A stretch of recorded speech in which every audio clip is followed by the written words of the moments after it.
you said on your phone you document a lot, right? Is the injuries? Do you also document those things, like when the injury happened, um, how it progresses? Do you also write that stuff down, or is it just like the new things you implement? Yeah, like I'll give you an example. My strongest lift, it was like a kind of a internal rotation with side pressure and press. It was like 113 kilos just before Nugo on the right. After the pop, I went back to the gym a week, and I was like struggling with 45 kilos. I was like, damn, that's Yeah, hurting. That's hurting a crash lot. market, crash market, But drop yeah, drop down. but I write You it go down. based on the previous things. You're gonna get back stronger. So. I write it down. Yeah, Right. uh, one rep max. That vector after that match in elbow injured, that's weight. And then a week or 10 days after, it's not 45 anymore, it's 60. And then it's 70. And I build it up until it gets back to where it was. Mm. Hopefully, I'm close. And I'm so it's just close. very short notes. Yeah, I'm very close to my one rep max on that. Hopefully, I can get to 120 kilos on that vector by the Mm. time I have the match. Yeah. So it's just very so just for the people at home to understand. You Manage write it down in expectation. your phone. Just manage your expectation. All right. Manage ex- Know what you were, where you were. Don't get understand why you are where you are, and don't push your body just to break it to be in a hurry to get back to that. Just work with it gradually, Mm. and you'll get back to that every single time. Don't, as I said, it's a marathon, not a sprint. Especially when you're injured, understand it, work with it. Mm. Because it's only gonna set you back even further if you Well, just if you push keep and hammering something that else, that way. Yeah. yeah, if you push and something else snaps, you're back to what? 10 kilos then? Mm. 40 Mm, is still mm, better mm, than mm. 10. So I'll take what I can and work with that. So in your arm wrestling, right? You said you once you implement something new, you really dissect everything, figure stuff out. I'm wondering, how do you personally find out where something's weak, right? Of course, like I know my riser is weak for me. For example, my riser is still weak, but what aspect of the riser is it this part? Is it dropping down? Is it once I'm going sideways? How do you figure out, like, is it with your training buddies, or is it more at the table, or is it during matches? It's usually Just it's very simple. It's very, very simple to find out where you're weak. You go, you put your max effort in, and whatever, like you're as strong as your weakest link. I look at the arm and yeah. everything like a chain. And usually I'll go crazy and like I come home and the shoulder's bugging me a bit, and then I know the shoulder's the problem. Or I Mm, go all out on side and my elbow is inflamed, and then I know that that's where I get it. It just moves. It's elbow, shoulder, because I put so much side pressure into everything, especially on the table. It's elbow, shoulder, and it moves. Sometimes the elbow gets stronger, sometimes the shoulder, sometimes the shoulder, the elbow, and it just that's where I get the most stuff.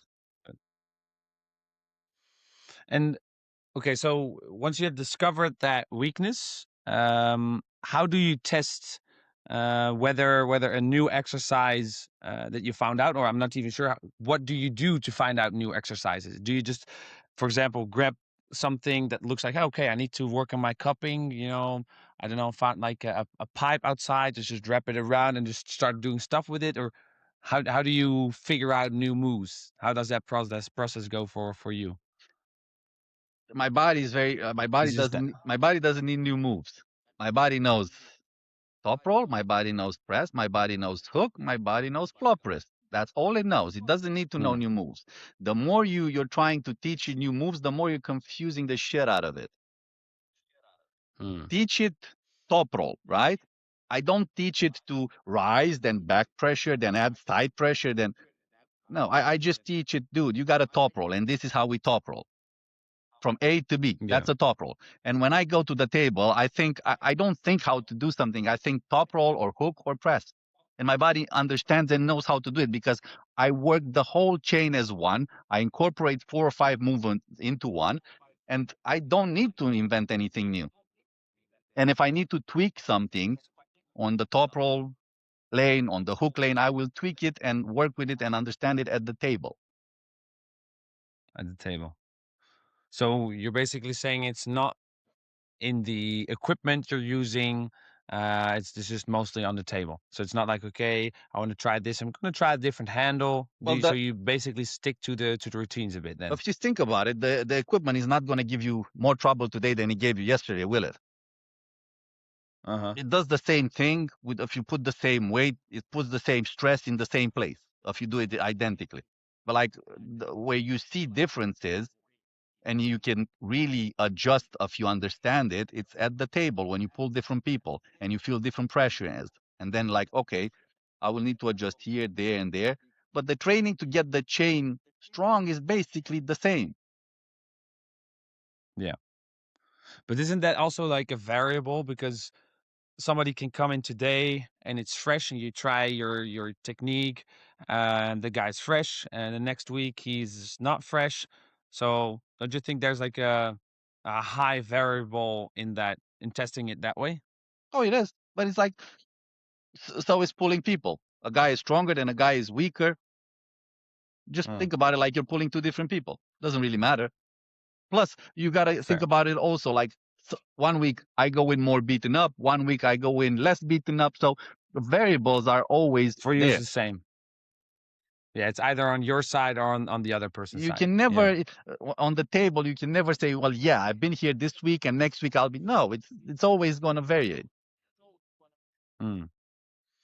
And how do you decide whether something's effective? Like where do you like prep it and then because you said like I don't really prepare for different opponents. I just do my thing. If it's not broken, I don't have to fix it. So Um, this is simple because I learned throughout the years that, again, your body shuts down lanes, and it doesn't tell you, Bogdan, I'm going to shut down your top roll or I'm going to shut down. It doesn't. Your body is a very no. efficient machine. And to be honest, most of the things we do are on autopilot. You just think you're in control, but you're not. Because if you had to have a thought process for every little thing, you would never get out of bed. Uh, it shuts down Yeah. lanes. So my full-time work is to keep as much CNS and as much muscle recruitment in all those lanes. I will never have all the lanes at 100%, but I will have all the lanes at 90 something percent. And I notice even if I skip one lane for like 2 or 3 weeks, it's noticeably weaker than the other ones. Because my body doesn't want to arm wrestle. He wants to sit down on the couch and watch TV. So if he can shut down some lanes and not use resources, he's happy to do it. Doesn't Mm. need to let me know. So yeah, my full time thing is just keeping all my lanes active. Keeping all the lanes active. Yeah. Yeah. I see that. So just don't overload it. Don't overdo it. Just make sure you train everything a little bit. Top roll, hooking, side pressure, pressing, and just keeping it active and to overload progressively. That's You what you say. you need Yeah. to overload it. Like all the at least once every 2 months, every lane gets maxed out. It has to. Because the Mm. only way the body is going to keep the muscle recruitment and the CNS active and mass is if you force it to. If you jump, yeah. If you jump the bar a little bit, Exactly. force it up. If you force Yeah. it, it will give you everything. If you don't force it, it's going to say, yeah, yeah, you got it, sure, you're good. Trust me, bro. Mm. Nah.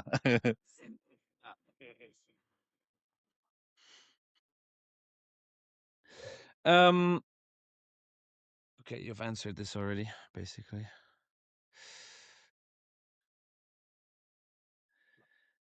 So for the people at home, because I was trying to think from a watcher's perspective. There's all of these things that people gather over the years, the experience. It's not nothing to have 18, 20 years of experience in the sport, right? You are 10 times further ahead than I am. I'm only 2 years and a little bit in the sport. Um, how can people start slowly without overcomplicating too many things? If I would have to start all over again, I'll tell you what, I would do the same thing, just damage less, recover more, and I think I would be where Produce I it. am today in 10 years, not 20.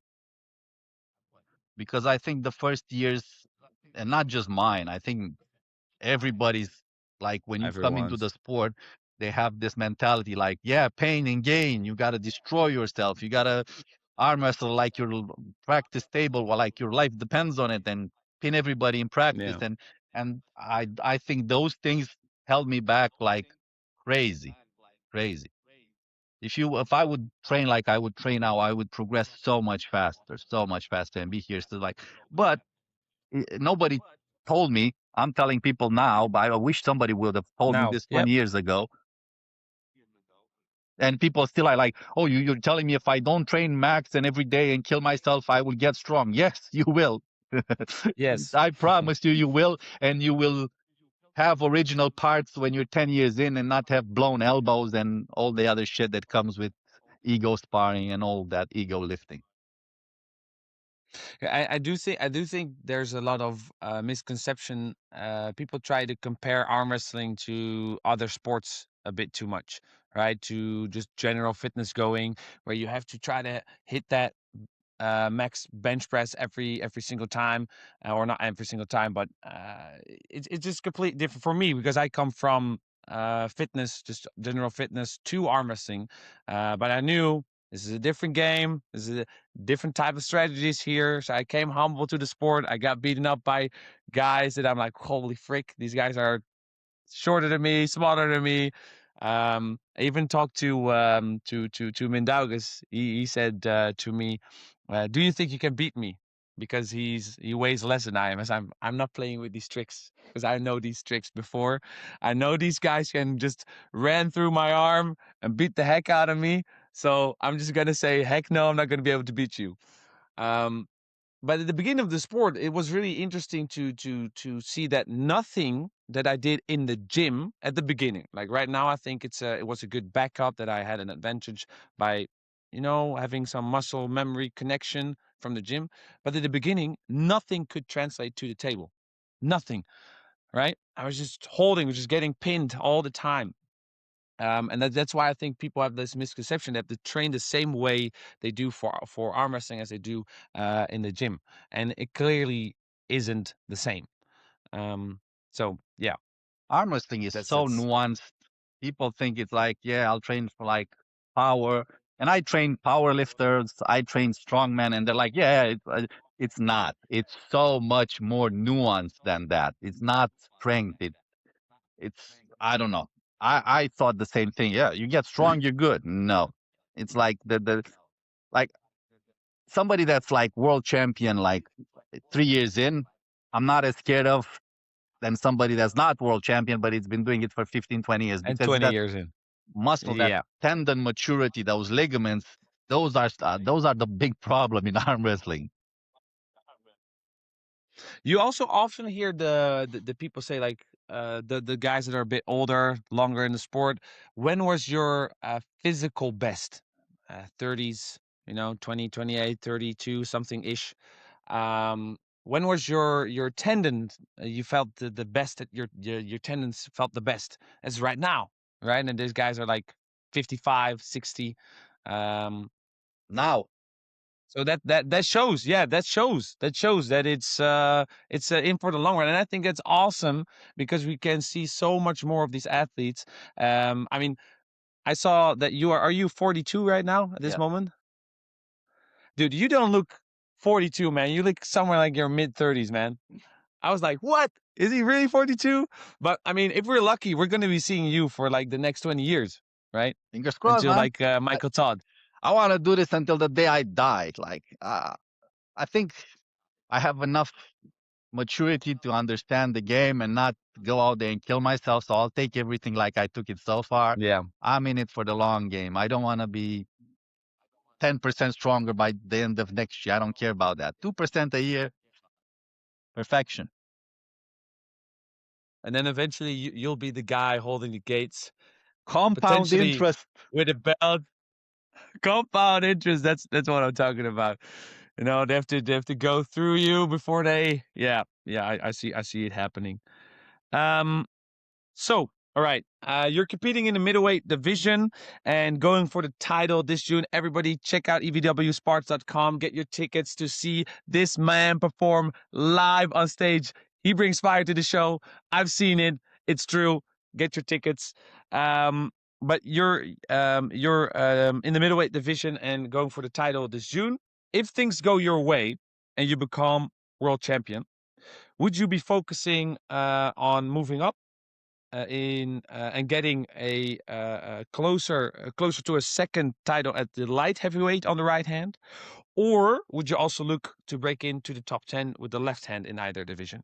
Is that something? I'm just Uh, my left hand is identical to my right hand. There's absolutely no okay. strength difference. Absolutely none. All right. So, and the thing is, which is beautiful, it's identically, they're twins. Technically, they're identical. Strength wise, they're identical. There's no difference. Okay. So So you're lifting the same either way. whatever Everything. transitions, however I move on the right, I move on the left. Because I'm so focused on that aspect.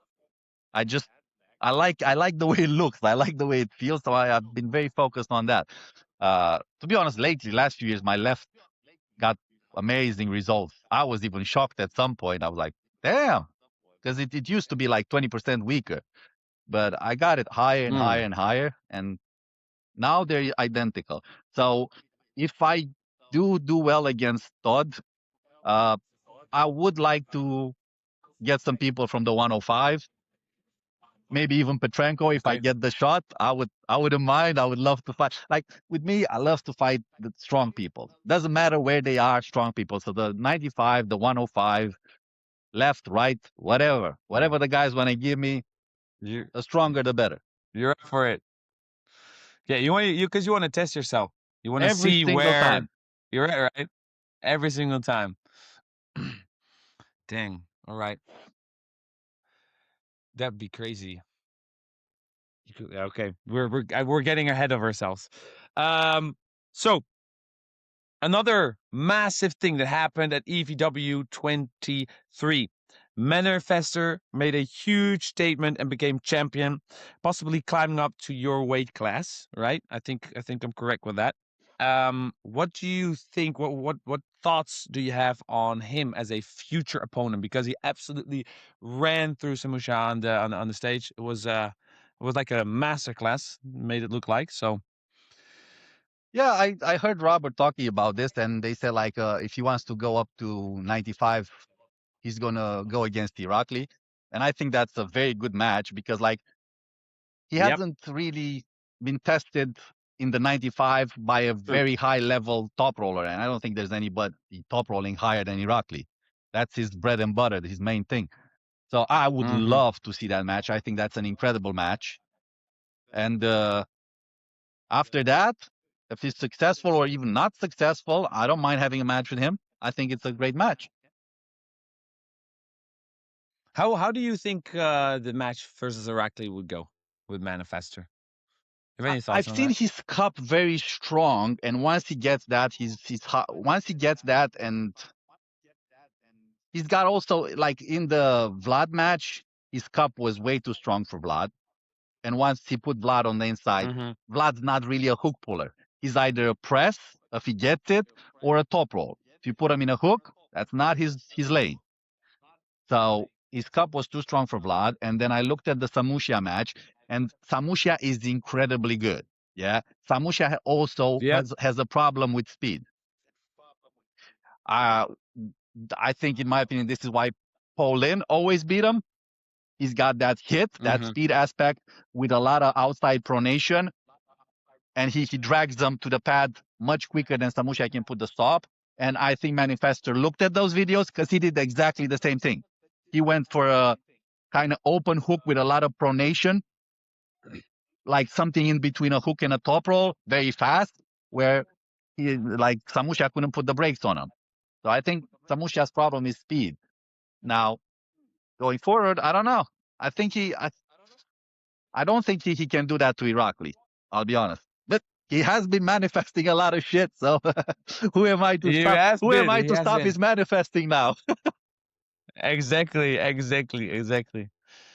I think first Irakli would be a very interesting match, but I think it would be even more interesting for you guys to face each other because you're both really fast, right? So it has to go somewhere else. Either somebody's faster, or if there's somewhat of a balance in being fast enough, I don't know where it would go between you guys. I'm But faster than him. I yeah, don't know the that's strength, but the fast, I'm 100% sure that I'm faster than him. how come? How It's why? What makes you think that you're because I know how fast I can be. Like the thing okay? is, in the Nugo match, we got dug down so much in those hooks that the arms blew up, and when the arms blew up, you lose speed, regardless how much Fair, you're trying fair. to do it. Yeah, Like if I'm not in a hook yeah. match in like for a minute long, I know how much speed I can put on the table on any ready go. Mm. And to be honest, it's very hard for somebody to be faster than me. There's very few people that are faster than me when I'm fresh. I've tested it with against Yeah. really, really fast people, and it's Even with Pauline, I was flabbergasted. I've rewatched that. That speed was crazy. That speed was crazy that you showed on and stage Paul is there. not a slow That was puller. yeah, yeah. Even that. Yeah. Very exciting news. Very It's exciting. like Maybe in the future we'll have to see. if I ever go against Manifestor, the only thing is like which reality are we in? Is it the version where I win, or is it the version where he wins? That's my only concern. Nothing else. Who can manifest the best, Am right? I in his reality Yeah. or is he in mine? Or yeah. Oh damn, we're going to multiple dimensions now and stuff. Okay. Um. All right, man. All right. Oh damn, I can't wait. There's so much stuff that we got to see in the future. I'm excited. So last comments for the fans. What can they expect on June 6th in Arkansas, USA? And my buddy promised me a barbecue, right? And look at me. Mm. I don't miss a barbecue. So if I win, I'm getting that. So how can I not be motivated? I want a barbecue. This but man needs to eat. but no, I think it's going to be a great match. I do believe it's going to be a great match, and I'm hyped for it. I'm not going to say I'm going to go there and do that and do this and destroy because it's not me. It's And not do what I. this? No. But I Yeah. do think I got decent chances. I do think he's got decent chances against me. He's the one sitting on the throne. The throne. What is it? Throne. The throne. Yeah. My It's English. throne. Listen, You're English is correct. not my first language, but there you go. And I'm just We can climbing. shake hands on that. I'm just climbing. Yeah.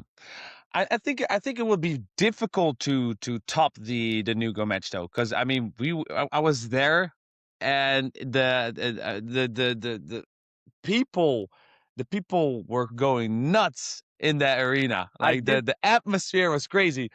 I did say I the honestly match with thought I was Nugo. talking to my buddy. I did say the Oh, match with Nugo sorry. was going to be a shit show, but nobody believed me. Yeah. Oh my gosh. I mean, we were talking because I was there with my sister, with my buddy, with Julian from the club, and we were talking like as soon as you guys came on and that couple of rounds went on, it's like this is the best thing we've had so far. This, and I think after we got the Michael Todd versus Jablonski and was for 10 minutes waiting in the press, so you guys made some firework happen on the stage, so that was amazing. All right, ladies and gentlemen, check it out online, East versus West. Follow this guy on the stage June 6th in Arkansas, USA.